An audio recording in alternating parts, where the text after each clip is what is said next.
Unraveling Questions, the simple past tense of regular verbs.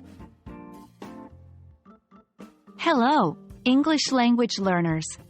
In today's lesson, we'll dive into the fascinating world of English grammar, specifically focusing on interrogative sentences in the simple past tense using regular verbs.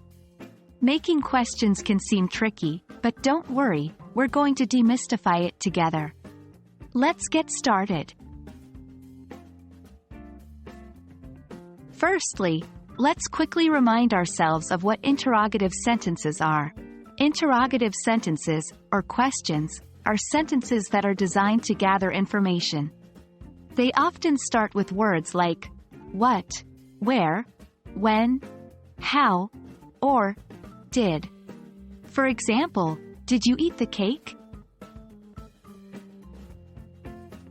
Before we learn how to make interrogative sentences in the past tense, it's important to understand regular verbs and the simple past tense. Regular verbs are verbs that follow a standard pattern when changing tenses. To make the simple past tense, we usually add ed to the end of the regular verb. For example, play becomes played, and walk becomes walked. Now that we've refreshed our memory about regular verbs and simple past tense, let's move on to creating interrogative sentences. In English, we typically use auxiliary verbs to help us create interrogative sentences in the simple past. The auxiliary verb for the simple past is did. To construct our question, we start with did, followed by the subject, and then the base form of the verb. It's important to remember that we don't use the ed ending of the past tense verb in these questions.